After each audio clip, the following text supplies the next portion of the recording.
तो नमस्कार दोस्तों, एक बार फिर से स्वागत है आप सभी का हमारे इस चैनल में। आज की इस वीडियो में हम बात करने जा रहे हैं कौन नई बेहतरीन सीरीज के बारे में, जिसका नया जो सेक्शन है वो हमें देखने को मिल चुका है। जी हाँ दोस्तों, नेटफ्लिक्स द्वारा इसे रिलीज़ कर दिया गया है। तो आज की इस वीडियो में हम इसी सीरीज के बारे में बात करने जा रहे हैं। इस सीरीज के सेक्शन 3 के बारे में, इसके pre production, releasing, casting, fact, detail update, pre production, सारी कुछ इन्फॉर्मेशन हम आपको इस वीडियो के माध्यम से बताने जा रहे हैं। तो आप हमारे इस चैनल पर नए हो तो पहले चैनल को जरूर से सब्सक्राइब कर ले, बेल आइकन दबाकर इसे ऑल पर सेट कर ले। आगे मैं इसकी और इन्फॉर्मेशन आपको देता हूँ। द नाइट एजेंट एक अमेरिकी एक्शन थ्रिलर टेलीविजन श्रृंखला है जिसे शॉन रायन ने मैथ्यू क्विर्क के इसी नाम के उपन्यास पर आधारित बनाया है। गैब्रियल बासो मुख्य भूमिका में है और इसका प्रीमियर नेटफ्लिक्स पर 23 मार्च 2023 को हुआ था। यह श्रृंखला अपने पहले 4 दिनों में नेटफ्लिक्स पर तीसरी सबसे अधिक देखी जाने वाली डेब्यू श्रृंखला के रूप में उभरी और एक सप्ताह के भीतर ही इसे दूसरे सीजन के लिए नवीनीकृत कर दिया गया। एक महीने के भीतर ही यह स्ट्रीमिंग सेवा की छठी सबसे अधिक देखी जाने वाली श्रृंखला बन गई। अक्टूबर 2024 में दूसरे सीजन के प्रीमियर से पहले श्रृंखला को तीसरे सीजन के लिए नवीनीकृत कर दिया गया। दूसरा सीजन 23 जनवरी 2025 को रिलीज हुआ। तीसरा सीजन 19 फरवरी 2026 को प्रीमियर हुआ। कथानक: एफबीआई एजेंट पीटर सदरलैंड अमेरिकी सरकार के उच्चतम स्तर पर एक जासूस के बारे में एक विशाल षड्यंत्र में फंस जाता है। राष्ट्र को बचाने के लिए वह गद्दार की हताश खोज में जुट जाता है, जबकि पूर्व टेक सीईओ रोज लार्किन को उन लोगों से बचाता है जिन्होंने उसके चाचा और चाची की हत्या की थी। कलाकार और पात्र मुख्य गैब्रियल बासो ने पीटर सदरलैंड की भूमिका निभाई है, जो एक एफबीआई एजेंट है और सीजन 1 में व्हाइट हाउस में नाइट एक्शन टेलीफोन ऑपरेटर के रूप में काम करता है और सीजन 1 के अंत में नाइट एक्शन के लिए नाइट एजेंट बन जाता है।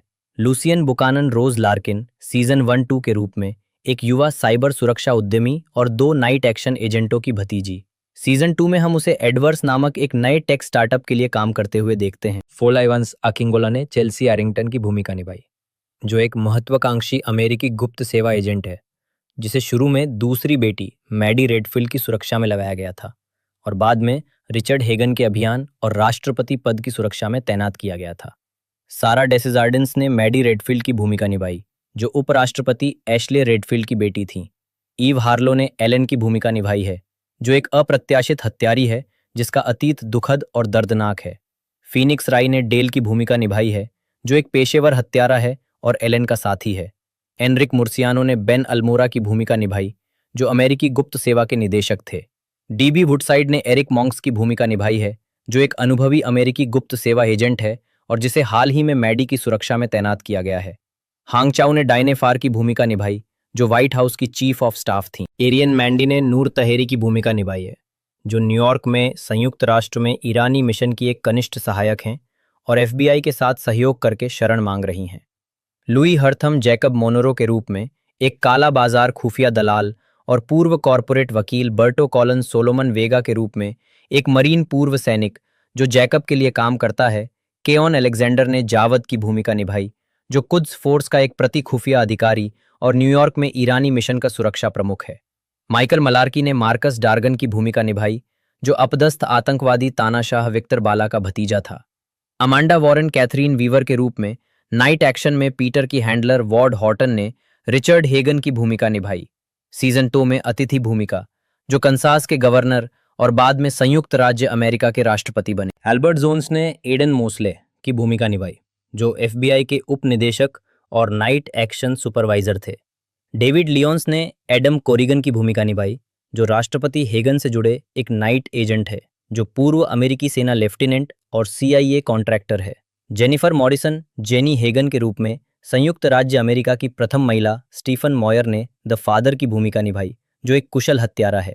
इजाबेल डी लियोन के रूप में जेनेसिस रॉड्रिग्स, फाइनेंशियल रजिस्टर के लिए एक रिपोर्टर कैलम विंसन बेटे के रूप में पिता का गोद लिया हुआ छोटा बच्चा पुनरावर्ती आंद्रे एंथनी ने कॉलिन वर्ली की भूमिका निभाई, जो वॉशिंगटन DC में बम विस्फोट का मुख्य आरोपी था। एंथनी ने मैटियो वर्ली का किरदार भी निभाया है, जो कॉलिन का हमशक्ल जुड़वा भाई है। कैरी मैटचेट ने मिशेल ट्रेवर्स की भूमिका निभाई है, जो संयुक्त राज्य अमेरिका की राष्ट्रपति हैं। क्रिस्टोफर शायर ने एशले रेडफील्ड की भूमिका निभाई, जो संयुक्त राज्य अमेरिका के उपराष्ट्रपति थे। टोबी लेविन्स ने ब्रिक्स की भूमिका निभाई है, जो रेडफील्ड की सुरक्षा टीम का हिस्सा अमेरिकी गुप्त सेवा एजेंट है। बेन कॉटन ने गॉर्डन विक की भूमिका निभाई, जो सरकारी ठेकेदार कंपनी टर्न लेक इंडस्ट्रीज के CEO थे। ब्रिटनी स्नो एलिस लीड्स के रूप में बैंकॉक में पीटर की night action partner Teddy Sears Warren Stalker के रूप में एक पूर्व FBI एजेंट जो बैंकॉक में खुफिया जानकारी बेचता है। एल्बर्ट जोन्स ने एडन मोस्ले की भूमिका निभाई, जो FBI के उप निदेशक थे। मार्जन निशात अजीता ताहिरी के रूप में नूर की मां अनुषा ने हालेह का किरदार निभाया है, जो न्यूयॉर्क में ईरानी संयुक्त राष्ट्र मिशन में एक सहायक और नूर की दोस्त है। नाविद निगाहबान अब्बास मंसूरी के रूप में संयुक्त राष्ट्र में ईरानी राजदूत रॉब हीप्स ने टॉमस बाला की भूमिका निभाई, जो मार्कस का चचेरा भाई और विक्टर बाला का मध्यमपंथी निजी शिक्षा प्राप्त पुत्र है। एलिस किबलर ने स्लोएन किल्लोरी की भूमिका निभाई, जो टॉमस की प्रेमिका थी। मारवान केंजारी ने सामी सैदी की भूमिका निभाई है, जो नाइट एक्शन एजेंट और डेल्टा फोर्स के पूर्व सार्जेंट हैं। विक्टर बाला के रूप में डिक्रान तुलाइन, द हेग में कैद एक अनाम देश का अपदस्थ तानाशाह और युद्ध अपराधी सूरज शर्मा ने जय बत्रा की भूमिका निभाई, जो एक वित्तीय विश्लेषक है और जिसने आतंकवाद से जुड़ी वित्तीय गतिविधियों का खुलासा किया। जैक एप्पलमैन ने थियो मिलर की भूमिका निभाई, जो चेल्सी के मंगेतर और व्हाइट हाउस प्रेस टीम के सदस्य हैं। गैरी हिलबॉर्न ट्रेंट पैटरसन के रूप में एपिसोड श्रृंखला का अवलोकन मौसम एपिसोड मूल रूप से जारी किया गया 1-10-20-23 मार्च 2023, 2-10-20-23 जनवरी 2025, 3-10-20-19 फरवरी 2026, सीजन 1 2023 नहीं, कुल मिलाकर नहीं। मौसम में शीर्षक निर्देशक द्वारा लिखित मूल रिलीज तिथि 1-1 कॉल सेट गॉर्डन टेलीप्ले लेखक शॉन रायन 23 मार्च 2023। एफबीआई के विशेष एजेंट पीटर सदरलैंड ने डीसी मेट्रो पर हुए बम विस्फोट से अनगिनत नागरिकों की जान बचाई। एक साल बाद वह व्हाइट हाउस की चीफ ऑफ स्टाफ डायने फार के लिए काम कर रहे हैं, जहां उन्हें गुप्त नाइट एजेंट कार्यक्रम द्वारा शायद ही कभी इस्तेमाल किए जाने वाले एक फोन की निगरानी का काम सौंपा गया है। रोज लार्किन वर्जीनिया के लाउडॉन काउंटी में अपने चाचा चाची एमा और हेनरी कैम्बल के साथ रह रही थीं। तभी उनके घर पर हमला हुआ। दोनों के मारे जाने से पहले उन्होंने लार्किन को एक फ़ोन नंबर दिया, जिस पर उसने कॉल किया और उसकी बात सदरलैंड से हुई। हमलावरों के उस तक पहुंचने से पहले ही स्थानीय पुलिस ने उसे बचा लिया। फेर ने सदरलैंड को लार्किन को सुरक्षा में लेने का निर्देश दिया। सदरलैंड ने बताया कि कैम्बल परिवार नाइट एजेंट कार्यक्रम के सदस्य थे। सुरक्षित ठिकाने की ओर जाते समय उनका पीछा हत्यारों ने किया, लेकिन वे उनसे बच निकलने में कामयाब रहे। अगली सुबह फेर से पूछताछ से पहले लार्किन सदरलैंड को बताती है कि उसने अपनी चाची को ये कहते सुना कि व्हाइट हाउस में किसी पर भरोसा नहीं किया जा सकता। इसी बीच हत्यारे दंपत्ति डेल और एलन विस्कॉन्सिन के रेसिन में एक उपनगरीय घर में घुसकर उसके मालिक की हत्या कर देते हैं और एक छिपा हुआ बैग बरामद कर लेते हैं। 2. Radial set Gordon Shawn Ryan 23 मार्च 2023। एक फ्लैशबैक में लार्किन के कई हाई प्रोफाइल क्लाइंट आंतरिक तोड़फोड़ के कारण हैक हो जाते हैं। पूछताछ के दौरान वो डेल का चेहरा देखने से इनकार करती है और उसे सीक्रेट सर्विस की सुरक्षा में एक होटल में भेज दिया जाता है। हॉकिंस खुलासा करता है कि कैम्बल परिवार काउंटर इंटेलिजेंस में काम करता था। सदरलैंड ने पहले एपिसोड में खींची गई अंगूठी के प्रतीक चिन्ह का मिलान कारा जॉर्जेविक परिवार से किया। उन्होंने ये भी पता लगाया कि हॉकिंस कैम्बल परिवार का पूर्व हैंडलर था। डेल को उनके मालिकों का फोन आता है, जिन्हें लार्किन के ठिकाने का पता है, और वे उसे खत्म करना चाहते हैं। सदरलैंड होटल पहुंचता है, लेकिन देखता है कि सीक्रेट सर्विस के एजेंट जा चुके हैं। वो लार्किन को वहां से निकाल लेता है और एलन और डेल उनका पीछा करते हैं, लेकिन असफल रहते हैं। सदरलैंड और लार्किन कैम्बल के घर पर दोबारा जाते हैं और एक एन्क्रिप्टेड हार्ड ड्राइव को वापस लाने के लिए अपने चाचा की जंगल में स्थित झोपड़ी में जाते हैं। हॉकिंस हत्यारों के एक ग्राहक से मिलता है, लेकिन चुप रहने के कारण उसकी हत्या कर दी जाती है। फार को उसकी मौत की सूचना मिलती है और वो उस जगह जाता है जहां उसके शव को एक खेत में फेंका गया था। 3. चिड़ियाघर का रखवाला गाय फेयरलैंड मुनिस राशिद और शॉन रयान 23 मार्च 2023। इस एपिसोड का कथानक सारांश बहुत लंबा या अत्यधिक विस्तृत हो सकता है। कृपया अनावश्यक विवरण हटाकर इसे संक्षिप्त बनाकर सुधार करने में सहायता करें। नवंबर 2025। जाने कि इस संदेश को कब और कैसे हटाना है। अमेरिकी राष्ट्रपति मिशेल ट्रैवर्स को हॉकिंस की मौत की जांच के बारे में जानकारी दी जाती है और पता चलता है कि हत्यारों के ग्राहकों में से एक उपराष्ट्रपति एशले रेडफील्ड है। फेर राष्ट्रपति से यह खुलासा करने की मांग करती है कि कैम्बल परिवार नाइट एक्शन में किस तरह शामिल था। सदरलैंड फेर को उसके निजी सेलफोन पर कॉल करके लार्किन को लाने की व्यवस्था करता है। जब वे छुपकर हत्यारों को केबिन में आते हुए देखते हैं, तो लार्किन सीधे सदरलैंड से कहती है कि फेर ही वो गद्दार है जिसके बारे में कैम्बल परिवार ने चेतावनी दी थी। ड्राइव को क्रैक करने के लिए उन्नत कंप्यूटरों की आवश्यकता होने पर सदरलैंड इसे लेकर व्हाइट हाउस लौटता है और दावा करता है कि लार्किन उससे भाग गई थी।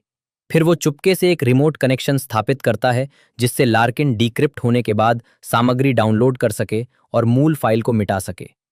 फेयर को इसका पता चलता है और वो सदरलैंड का सामना करती है, लेकिन सदरलैंड उन्हें मारने की कोशिश करने से इनकार करता है। वो खुलासा करती है कि राष्ट्रपति कैम्पबेल परिवार का इस्तेमाल मेट्रो बम विस्फोट और इसमें शामिल व्हाइट हाउस के एक संभावित जासूस की जांच के लिए कर रहे थे। लार्किन की सलाह को नजरअंदाज करते हुए सदरलैंड फेयर पर भरोसा करता है और उसे अपने साथ मिला लेता है। जॉर्ज टाउन विश्वविद्यालय में मैडी रेडफील्ड की सुरक्षा कर रही secret service agent Chelsea Arrington को एरिक मॉन्क्स नाम का एक नया साथी सौंपा जाता है। पिछले राष्ट्रपति की जान बचाते हुए गोली लगने के बाद ड्यूटी पर लौटे एरिक से ड्यूटी की पहली ही रात एक गलती हो जाती है। एरिंगटन को अपनी टीम में उसकी नियुक्ति पर संदेह होता है। मैडी के कला शिक्षक का मेट्रो बम धमाके के अपराधी से संबंध होने का खुलासा होता है। केवल आंखों के लिए। रमा मोस्ले, सेठ फिशर, 23 मार्च 2023। लार्किन को हार्ड ड्राइव पे कई चीजें मिलती हैं, जिनमें इमारतों के ब्लूप्रिंट, वॉशिंगटन डीसी के आसपास के सीसीटीवी फुटेज और मेट्रो बम धमाके के लिए जिम्मेदार बाल्कन के कट्टरपंथी राजनीतिक संगठन पीपुल्स इंडिपेंडेंस फ्रंट (PIF) से संबंधित दस्तावेज शामिल हैं। फार के फोन पर स्पाईवेयर मिलता है, जिससे पता चलता है कि सदरलैंड और लार्किन को कैसे ट्रैक किया गया था। लार्किन अनिच्छा से फार के साथ काम करने के लिए सहमत हो जाता है और सदरलैंड के साथ ड्राइव पर मिले पते पर जाता है। वे कैम्बल परिवार की पुरानी दोस्त लॉर्ना से मिलते हैं, जिसने उन्हें खुफिया जानकारी, विशेष रूप से वॉशिंगटन डीसी के आसपास की इमारतों और बुनियादी ढांचे के ब्लूप्रिंट इकट्ठा करने में मदद की थी। वो ये निर्धारित करती है कि मेट्रो बम धमाके में सदरलैंड के हस्तक्षेप के कारण सही लक्ष्य को नष्ट होने से रोका गया था। एरिंगटन को पता चलता है कि मॉन्क्स दर्द निवारक दवाओं की लत से उबर रहा है और निदेशक के साथ अपनी दोस्ती के कारण ही अभी भी नौकरी पर बना हुआ है। केबिन में हत्यारों की गाड़ी का नंबर मिलने के बाद सदरलैंड मैरीलैंड राज्य पुलिस में अपने एक दोस्त की मदद से उनकी कार को एक घर तक ट्रैक करवाता है, लेकिन जब वे उस पर छापा मारते हैं तो वो घर खाली मिलता है। रेडफील्ड द्वारा डेल और एलेन को लॉर्ना के घर भेजा जाता है, जहां वे लॉर्ना को यातना देकर उससे जानकारी निकलवाते हैं और फिर उसकी हत्या कर देते हैं।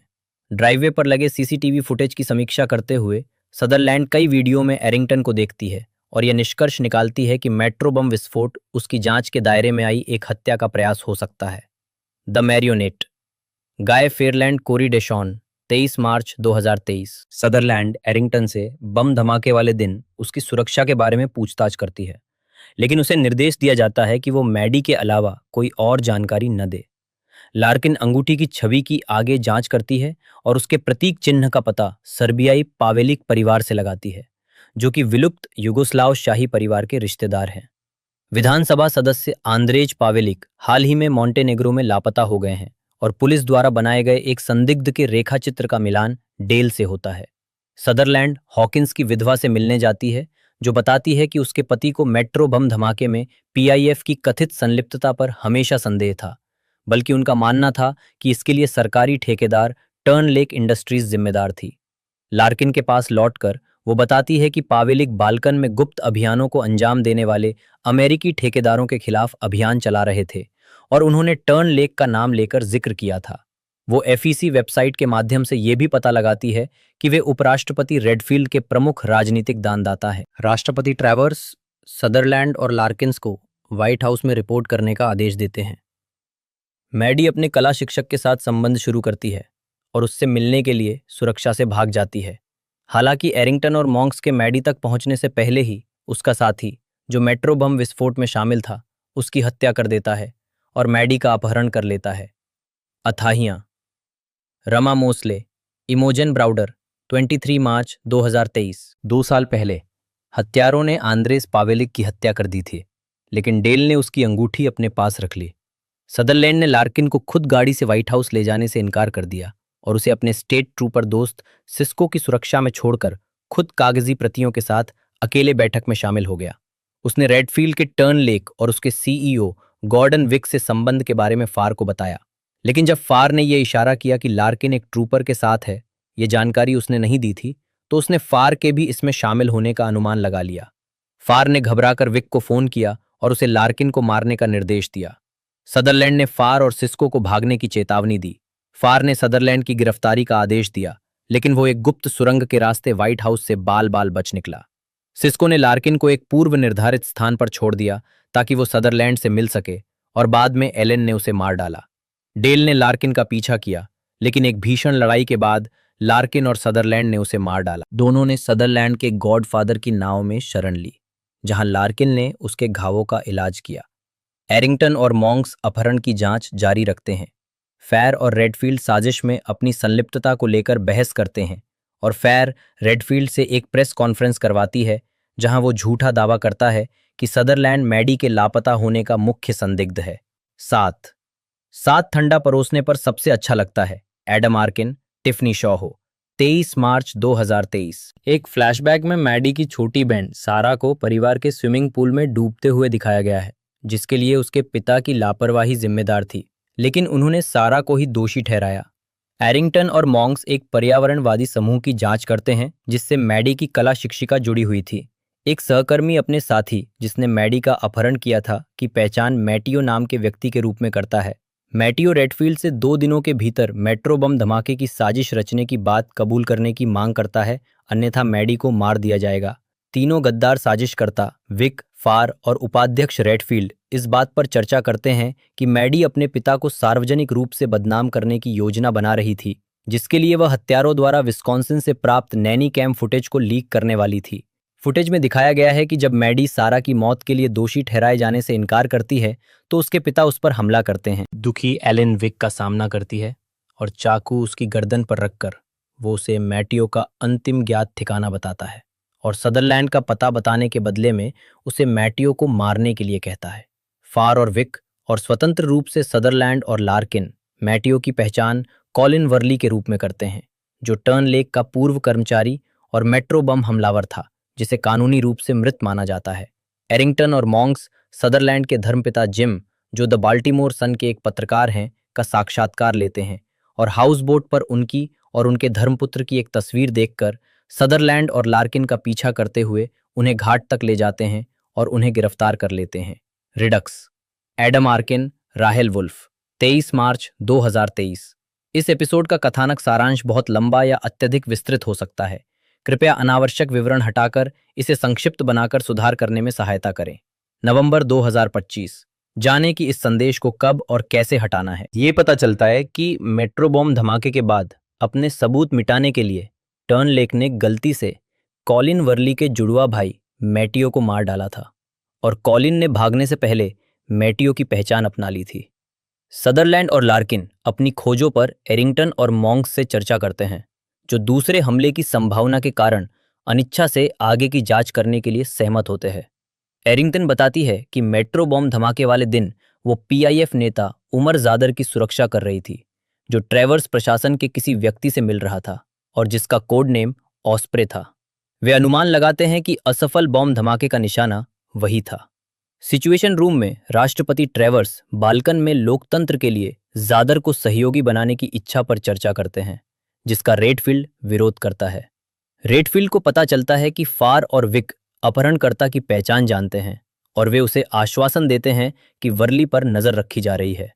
फार आदेश में संशोधन करके एलन को मैडी को भी मारने का निर्देश देता है। मैडी चुपके से अपनी कोठरी की दीवार के पीछे धातु पर एक नंबर खोज लेती है और वर्ली को अपने पिता को सीधे भेजने के लिए एक और फिरौती का वीडियो रिकॉर्ड करने के लिए मना लेती है। हालांकि वो उसे एरिंगटन का सेल नंबर दे देती है और गुप्त रूप से जानकारी देने के लिए एक दृश्य कोड का उपयोग करती है। टीम उसे एक शिपिंग कंटेनर डिपो तक ट्रैक करने में सफल हो जाती है। वे मैडी को बचा लेते हैं, लेकिन वर्ली और मॉन्क्स को एलन मार देती है, जो समूह का पीछा कर रही थी। लार्किन एलन को क्रेन से धक्का देकर मार डालता है।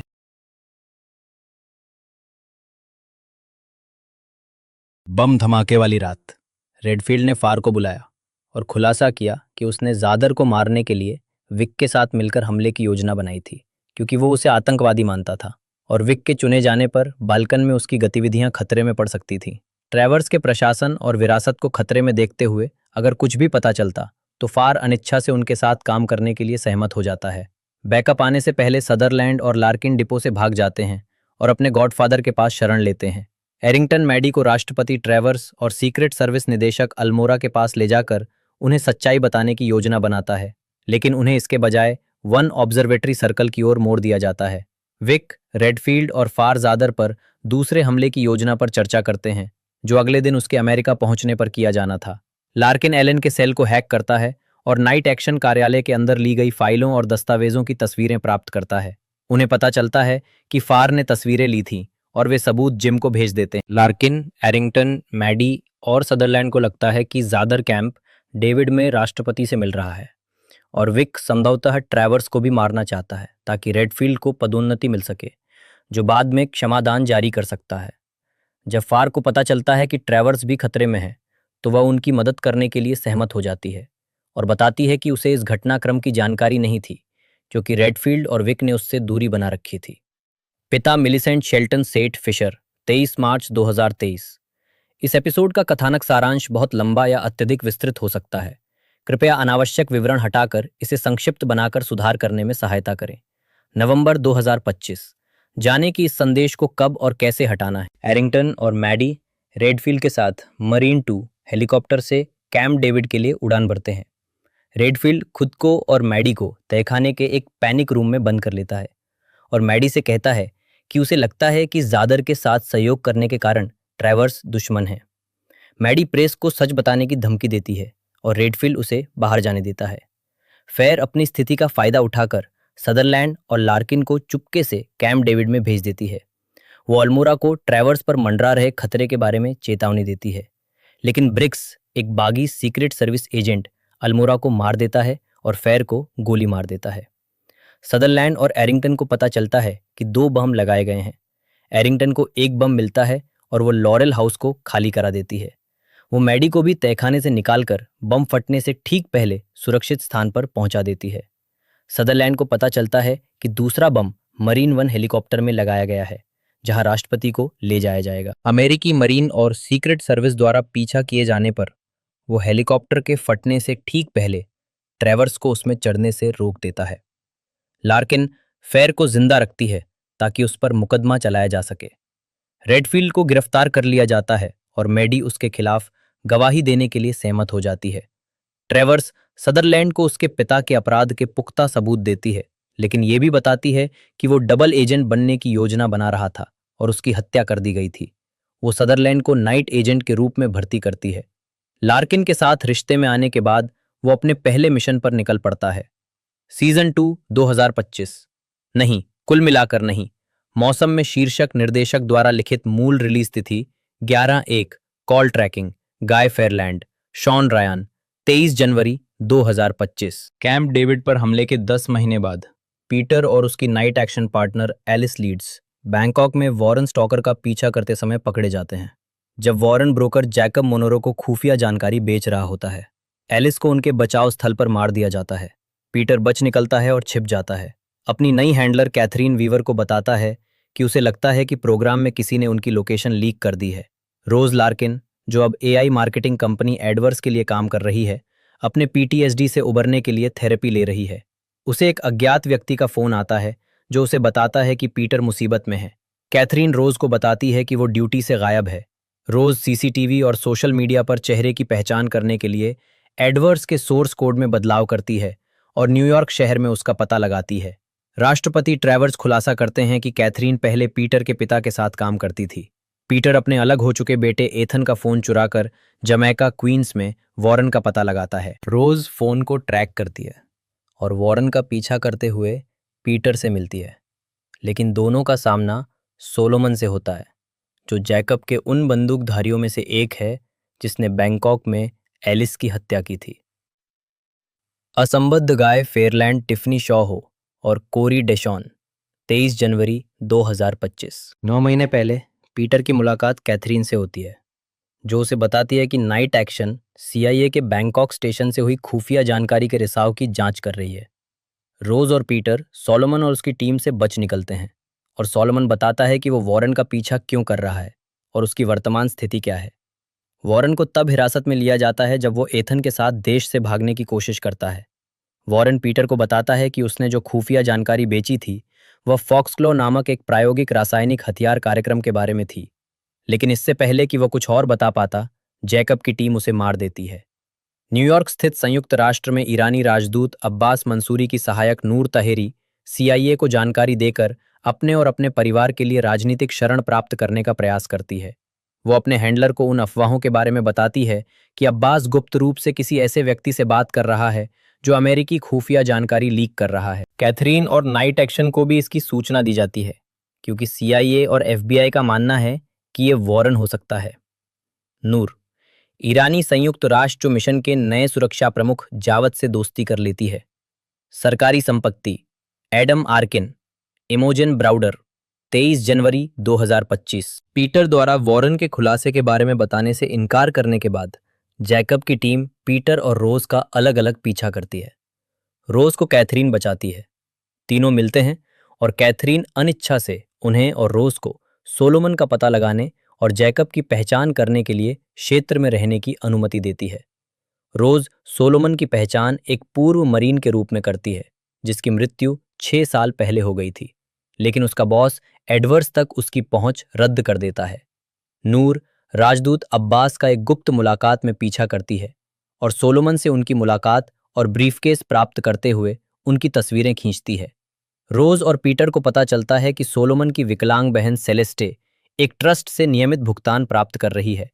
पीटर कैथरीन को फॉक्स ब्लो के बारे में बताता है।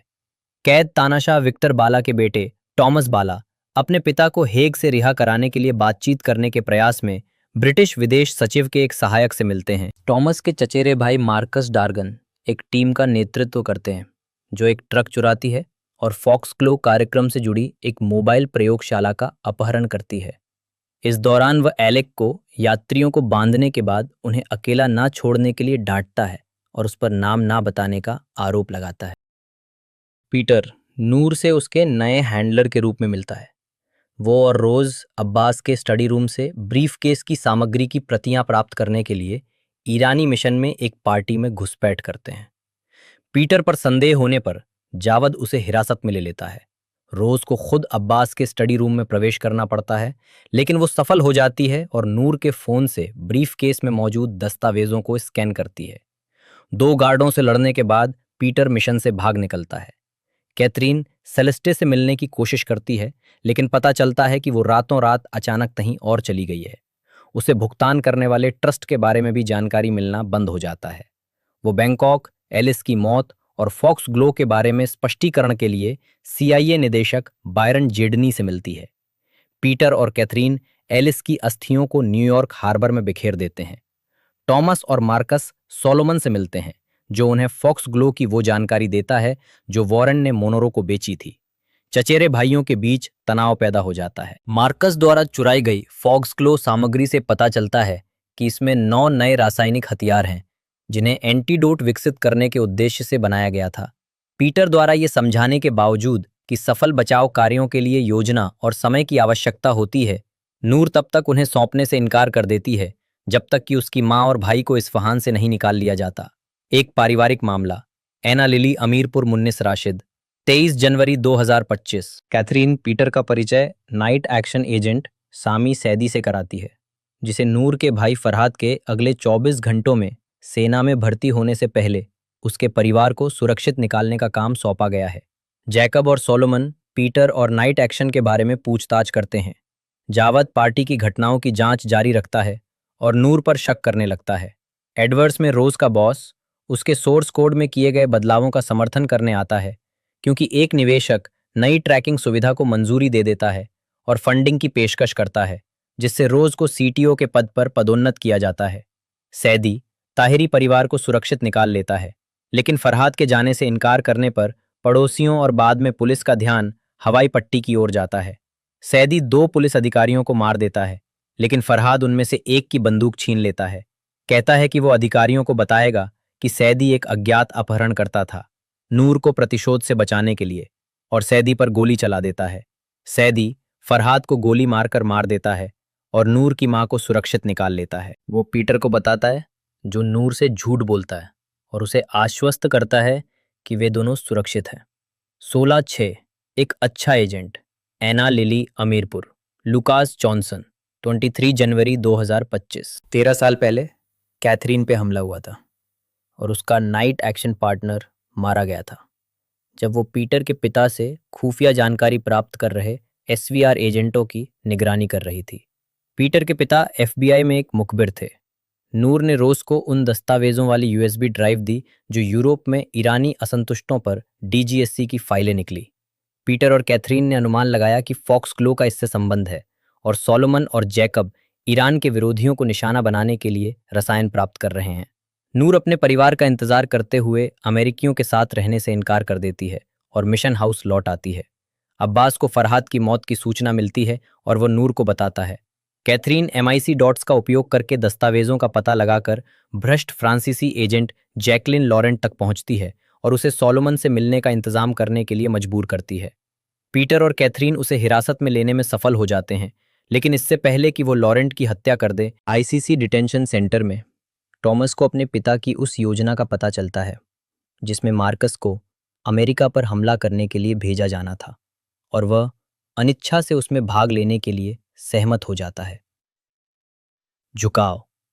नीना लोपेज कोर्राडो टिफनी शॉ हो। 23 जनवरी 2025। जावद नूर का पीछा करते हुए रोज और पीटर से मिलने जाता है, जहां नूर फरहाद की मौत के बारे में झूठ बोलने के लिए उन पर आरोप लगाती है और पीटर को अपनी मां और आज़ादी तक ले जाने से मना कर देती है क्योंकि उसे विश्वास नहीं होता कि उसकी मां न्यूयॉर्क में है। नूर फिर से मिशन हाउस लौटती है, जहां जावद फरहाद की मौत में उसकी संलिप्तता के बारे में उससे सवाल करता है और दावा करता है कि नूर की मां को ईरान में पकड़ लिया गया है और कैद कर लिया गया है। नूर अपनी जान बचाने के लिए जावद को पीटर तक ले जाने का प्रस्ताव देती है।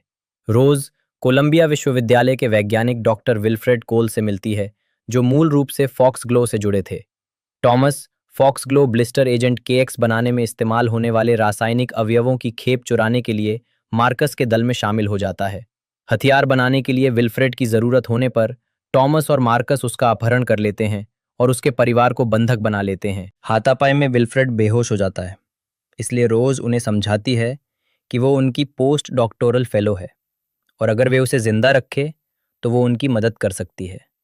कैथरीन और पीटर सोलोमन से पूछताछ करते हैं, जो उन्हें बताता है कि वो याकूब से मुलाकात का इंतजाम कर सकता है और आने वाले हमले को रोकने के लिए जानकारी दे सकता है। पीटर कैथरीन के आदेशों के खिलाफ जाकर सोलोमन को सुरक्षित ठिकाने से ले जाता है। 18/8 विचलन। नीना लोपेज कोर्राडो कोरी डेशॉन।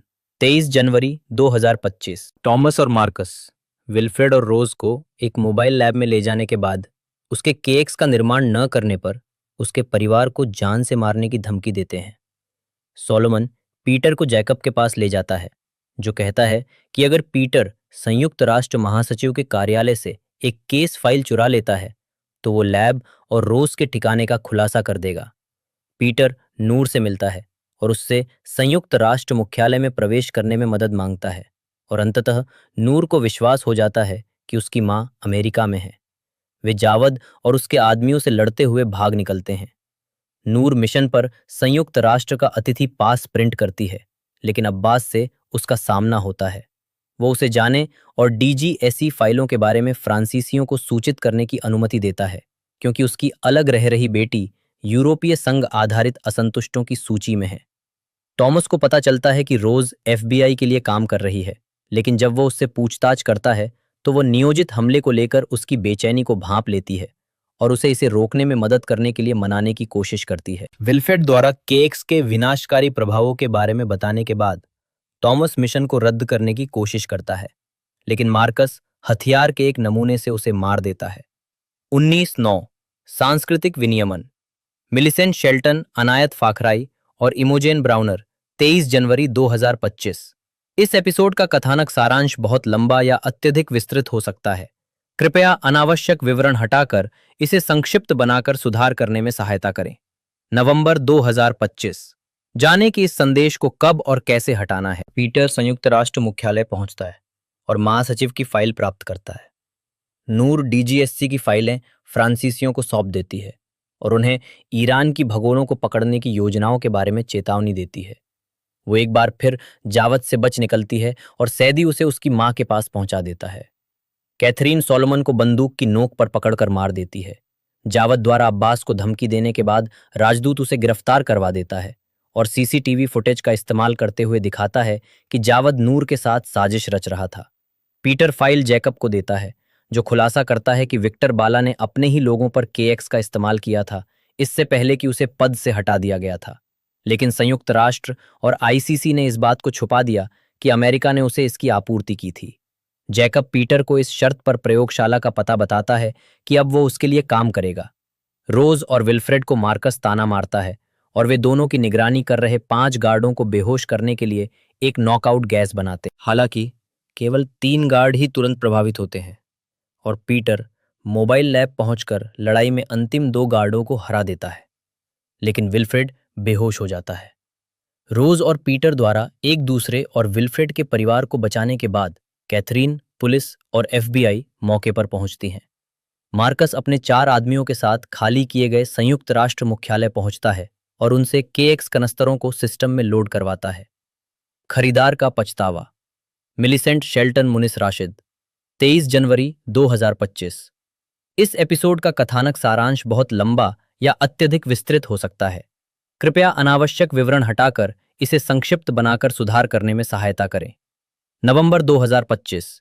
जाने कि इस संदेश को कब और कैसे हटाना है। 8 साल पहले जैकब की मुलाकात रिचर्ड हेगन से होती है, जो वर्तमान में कैंसस के गवर्नर और राष्ट्रपति पद के लिए अलगाववादी उम्मीदवार है। मार्कस, पीटर, रोज और यहां तक कि विल्फ्रेड पर भी कारखाने में अपनी टीम के कुछ सदस्यों से लड़ने और उन्हें घायल करने का आरोप लगाता है। फिर वह छत पर 2 यूएनडीएसएस एजेंटों को मार देता है और खुद भी एक एजेंट का वेश धारण कर लेता है। हालांकि हमले में अपने साथ लाए एक गुर्गे को एक गार्ड गोली मारकर मार देता है। पीटर और कैथरीन मार्कस और उसके 3 बचे हुए आदमियों को रोकने और केएक्स को निष्क्रिय करने के लिए एनवाईपीडी ईएसयू के साथ एक छापे में शामिल होते हैं, जिसमें एक आदमी मारा जाता है और दूसरे को गिरफ्तार किया जाता है। मार्कस एक कनस्तर लेकर भाग जाता है और अपने आखिरी गुर्गे को मार देता है, जबकि हैजमेट टीमें बाकी 14 कनस्तरों को सुरक्षित कर लेती हैं। जैकब को सोलोमन की मौत की सूचना मिलती है।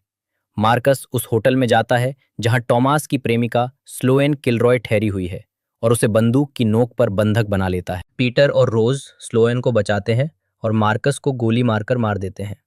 उन्हें पता चलता है कि आखिरी कनस्तर होटल के हीटिंग और वेंटिलेशन सिस्टम से जुड़ा हुआ है और वे विल्फ्रेड से सीखी हुई रासायनिक आग बुझाने की तकनीक का इस्तेमाल करके कनस्तर के फटने से पहले सभी वेंट बंद कर देते हैं।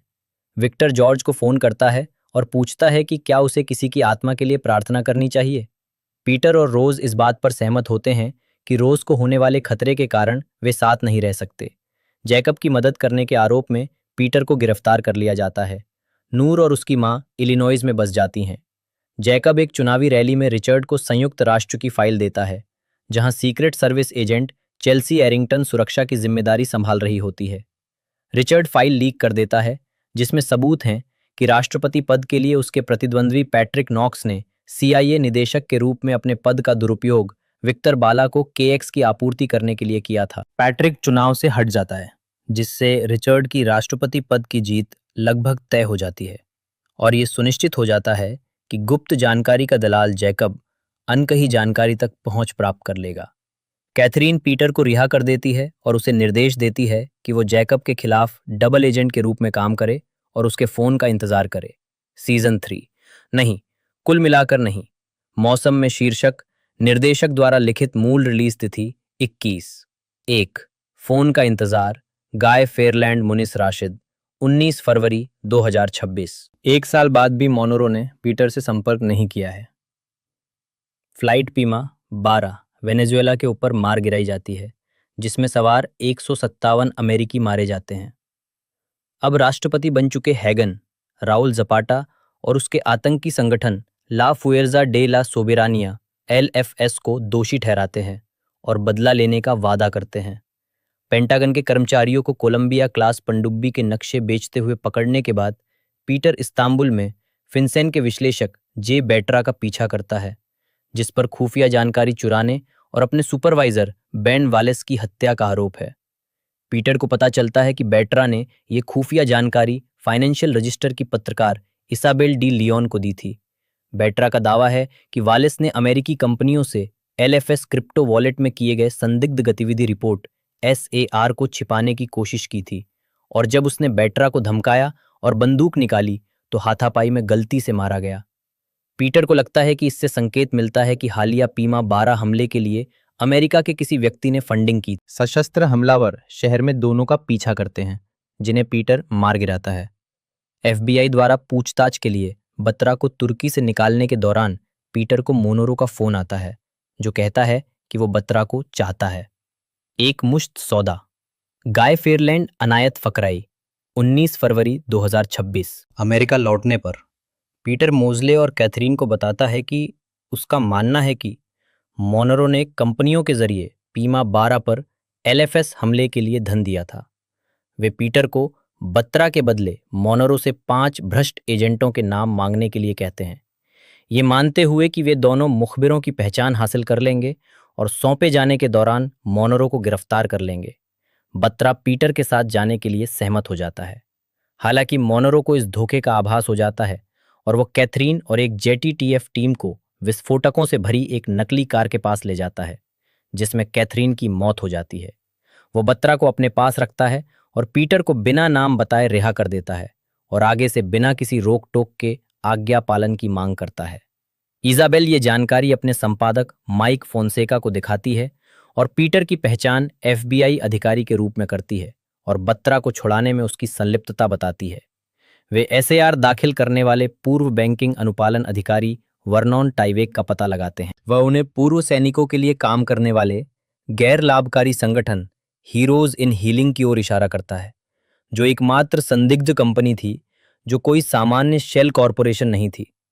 हालांकि वॉशिंगटन डीसी में एक संपर्क व्यक्ति से मिलने के बाद, लेकिन इजाबेल को अपडेट करने से पहले माइक को एक हत्यारे द फादर द्वारा मार दिया जाता है।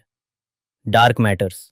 एडम आर्किन सेट फिशर 19 फरवरी 2026। मोनरो वालकॉट कैपिटल की प्रमुख फ्रेया मायर्स को बताता है कि एसएआर कहां से आए थे और बत्रा मर चुका है।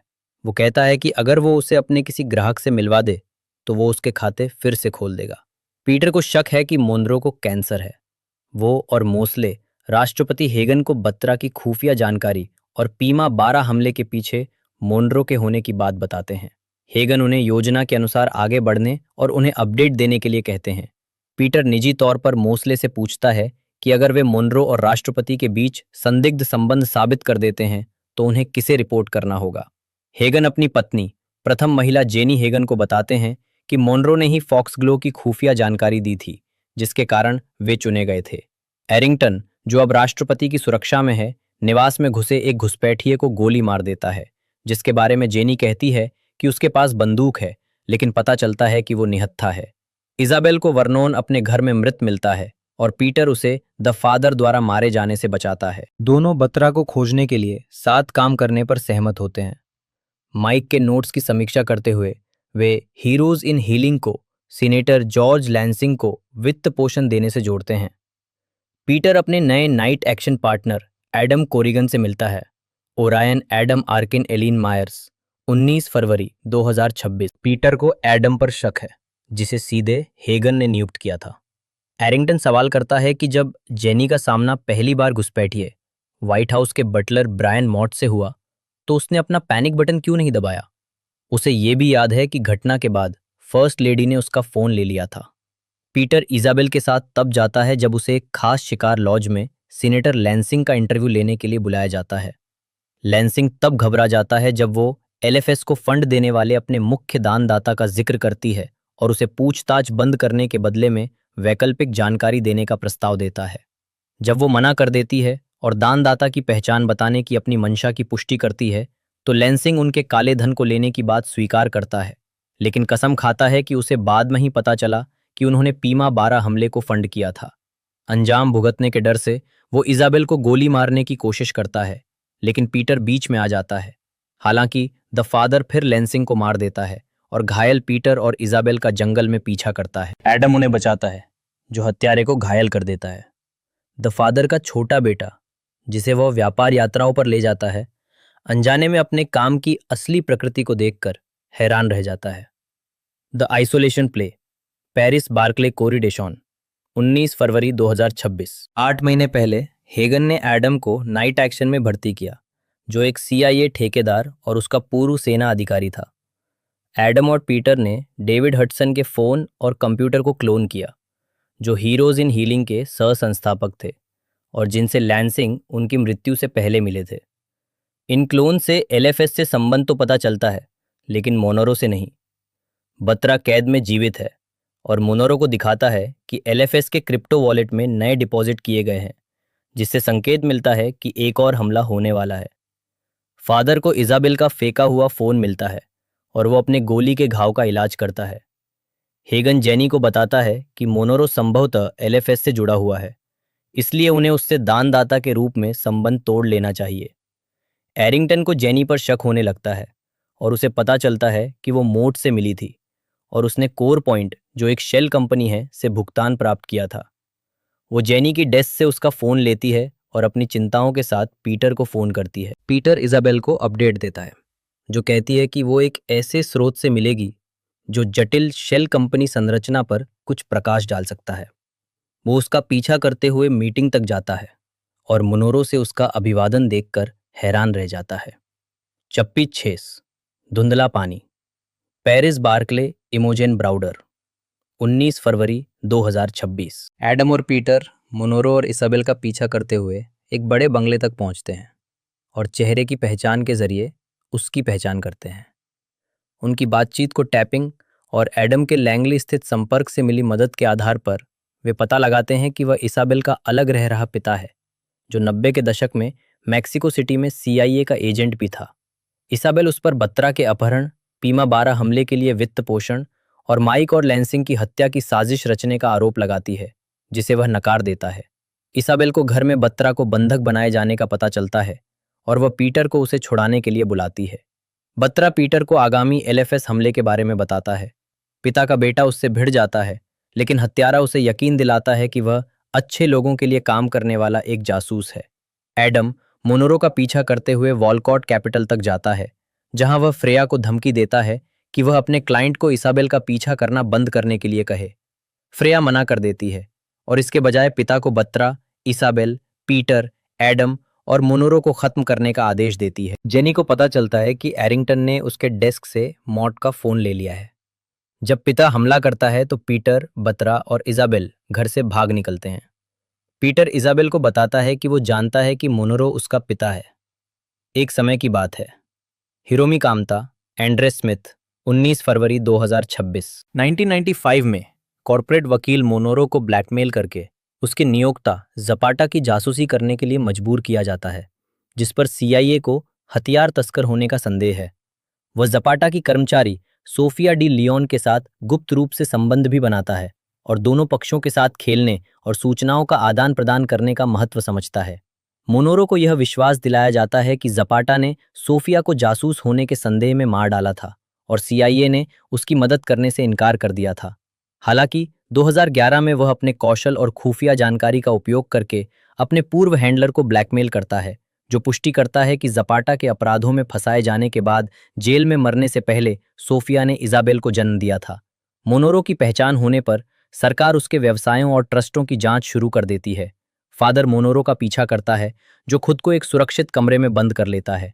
वह पीटर से अगले LFS हमले और अपने सभी भ्रष्ट एजेंटों और राजनेताओं के बारे में जानकारी के बदले में मदद के लिए सौदेबाजी करता है। पीटर अनिच्छा से एडम के साथ उसे बचाता है और मोनोरो उसे ग्रिम्स की परियों की कहानियों की एक दुर्लभ गलत छपी प्रति प्रदान करता है, जिसका उपयोग वो अपने व्यक्तिगत खुफिया डेटाबेस सिफर के रूप में करता है। हालांकि बचाव अभियान के दौरान पीटर का अपहरण द फादर द्वारा कर लिया जाता है। 28/8। सच कहें तो हिरोमी कामता, अनायत फकराई और कोरी देशोन, 19 फरवरी 2026। 4 दिन पहले मॉट और जेनी के बीच मोनोरो को गोपनीय खुफिया जानकारी देने के लिए मजबूर किए जाने पर बहस होती है। जेनी मना कर देती है, लेकिन जब मॉट तस्वीरें भेजने की कोशिश करता है तो जेनी एरिंगटन को उकसाकर मोनोरो की हत्या करवा देती है। फादर पीटर से सोडियम थायोपेंटल का इस्तेमाल करके इसाबेल, बत्रा और मोनोरो के ठिकाने के बारे में पूछताछ करता है। उसका बेटा उसकी बात नहीं मानता और उसके पीछे चला जाता है, जिससे पीटर को लड़के को बहला फुसलाकर उसे छुड़ाने का मौका मिल जाता है। बच्चे को ढाल बनाकर पीटर सिफर बुक लेकर भाग जाता है। मोनोरो इसाबेल को बताता है कि फ्रेया और वॉलकॉट कैपिटल उसे निशाना बना रहे हैं, क्योंकि अगर वह अपनी कहानी प्रकाशित करती है तो उनका संबंध LFS से जुड़ जाएगा। हेगन अनिच्छा से मोनोरो को हडसन से पूछताछ करने देता है, जो अपनी सुरक्षा के लिए जपाटा का ठिकाना बता देता है। एरिंगटन मॉर्ट का अनलॉक किया हुआ फोन यूएसएस निदेशक पैटरसन को दे देता है, लेकिन पैटरसन जेनी के बारे में उसके संदेह पर सवाल उठाता है और उसे अनुशासनात्मक छुट्टी पर भेज देता है। जेनी हेगन को मोनरो के साथ अपने संबंध के बारे में बताती है। एडम को अचानक एक अप्रत्याशित कॉल आती है और वह मोनरो को संघीय हिरासत में ले जाने के बजाय अचानक उसे गोली मारकर हत्या कर देता है और इसे आत्महत्या का रूप दे देता है। 29 लॉकस्टेप, बिली गियरहार्ट, अयाना के वाइट। 19 फरवरी 2026। हेगन के चुनाव प्रचार के दौरान जेनी अपनी दान पुण्य संस्था का इस्तेमाल करके मॉनरो के $60 लाख के सीधे दान को अवैध रूप से मनी लॉन्ड्रिंग करके मॉनरो की ऋणी हो जाती है। एडम पीटर से मॉनरो की मौत के बारे में झूठ बोलता है। एरिंगटन को पीटर के अपार्टमेंट में इजाबेल मिलती है और दोनों जेनी की संलिप्तता की जांच शुरू करते हैं। पीटर इजाबेल को उसके पिता की मौत के बारे में बताता है, लेकिन उसे कुछ गड़बड़ लगती है। वो उन दोनों को बताता है कि हेगन मॉनरो की वजह से राष्ट्रपति बने। बत्रा न्यू जर्सी में पास के एलएफएस क्रिप्टो निकासी को रिकॉर्ड करता है, जिससे पीटर, एडम और एरिंगटन न्यूयॉर्क जा रहे कई ट्रक बमों को रोकने में सफल होते हैं। बत्रा इजाबेल को मॉनरो के सिफर को डिक्रिप्ट करने में मदद करता है और उसके डेटाबेस से हेगन परिवार की संलिप्तता का पता चलता है। हेगन एक ड्रोन हमले का आदेश देता है जिसमें जपाटा मारा जाता है। वो जेनी को फटकार लगाता है, लेकिन मामले को दबाने की कोशिश करता है। पैटरसन को जांच बंद करने का आदेश देता है और एडम को एरिंगटन को मारने का आदेश देता है। 22 नवंबर 2021 को गैब्रियल बासो और लुसियान बुकानन को श्रृंखला में कास्ट किया गया। 1 फरवरी 2022 को Hong Chao, DB Woodside, Fola Evans Akingbola, Eve Harlow, Phoenix Raei, Enrique Murciano और सारा डेसिजार्डेंस नियमित कलाकारों के रूप में शामिल हुए। 24 फरवरी 2023 को कारी मैचेट ने एक आवर्ती भूमिका में भाग लिया। 8 दिसंबर 2023 को अमांडा वॉरन को दूसरे सीजन के लिए श्रृंखला के नियमित कलाकार के रूप में कास्ट किया गया। 11 जनवरी 2024 को बर्टो कॉलन, लुई हर्थम और एरियन मैंडी नए श्रृंखला के नियमित कलाकारों के रूप में शामिल हुए, जबकि ब्रिटनी स्नो और टेडी सियर्स को दूसरे सीजन के लिए आवर्ती भूमिकाओं में कास्ट किया गया। 16 फरवरी 2024 को माइकल मलार्की और केओन अलेक्जेंडर को नए नियमित कलाकारों के रूप में शामिल किया गया, जबकि नाविद नेगबान और रॉब हीप्स दूसरे सीजन के लिए आवर्ती भूमिकाओं में शामिल हुए। 26 मार्च 2024 को मारवान केंजारी, एलिस किबलर और डिक्रान टुलेन दूसरे सीजन के लिए अतिथि भूमिकाओं में शामिल हुए। 19 नवंबर 2024 को जेनेसिस रॉड्रिगेज को तीसरे सीजन के लिए नियमित कलाकार के रूप में शामिल किया गया। 13 दिसंबर 2024 को David Lyons, Jennifer Morrison, Stephen Moyer और कैलम विंसन नए नियमित कलाकारों के रूप में शामिल हुए, जबकि सूरज शर्मा तीसरे सीजन के लिए आवर्ती भूमिका में शामिल हुए। 31 जनवरी 2025 को वॉर्ड हॉर्टन और एल्बर्ट जोन्स को तीसरे सीजन के लिए नियमित कलाकार के रूप में पदोन्नत किया गया, जबकि इवांस अकिंगबोला की दूसरे सीजन में अतिथि भूमिका निभाने के बाद नियमित कलाकार के रूप में वापसी की पुष्टि की गई। 12 सितंबर 2025 को डेडलाइन हॉलीवुड के साथ एक साक्षात्कार में बुकानन ने खुलासा किया कि वो तीसरे सीजन के लिए वापस नहीं आएंगी। फिल्माने पहले सीजन की शूटिंग ब्रिटिश कोलंबिया, कनाडा में हुई थी, जिसमें वैंकूवर शहर को वॉशिंगटन डीसी के स्थान पर दिखाया गया था। दूसरे सीजन की शूटिंग 5 फरवरी 2024 को न्यूयॉर्क शहर में शुरू हुई। साथ ही थाईलैंड और वॉशिंगटन डीसी में भी अतिरिक्त शूटिंग हुई। 17 जून 2024 को घोषणा की गई कि दूसरे सीजन की शूटिंग पूरी हो गई है। तीसरे सीजन की शूटिंग फरवरी 2025 में शुरू हुई। तीसरे सीजन की शूटिंग 14 जुलाई 2025 को समाप्त हुई। इस सीजन के शूटिंग स्थल न्यूयॉर्क, वॉशिंगटन डीसी, तुर्की, मैक्सिको और डोमिनिकन गणराज्य थे। मुक्त करना द नाइट एजेंट का पहला सीजन 23 मार्च 2023 को नेटफ्लिक्स पर रिलीज हुआ। दूसरा सीजन 23 जनवरी 2025 को प्रीमियर हुआ। तीसरा सीजन 19 फरवरी 2026 को प्रीमियर हुआ। स्वागत। दर्शकों की संख्या। नेटफ्लिक्स के अनुसार सीजन 1 को पहले 4 दिनों में दुनिया भर में 186.71 मिलियन घंटे का व्यूज मिला, जो किसी नई सीरीज के लिए तीसरा सबसे ज्यादा व्यूज था।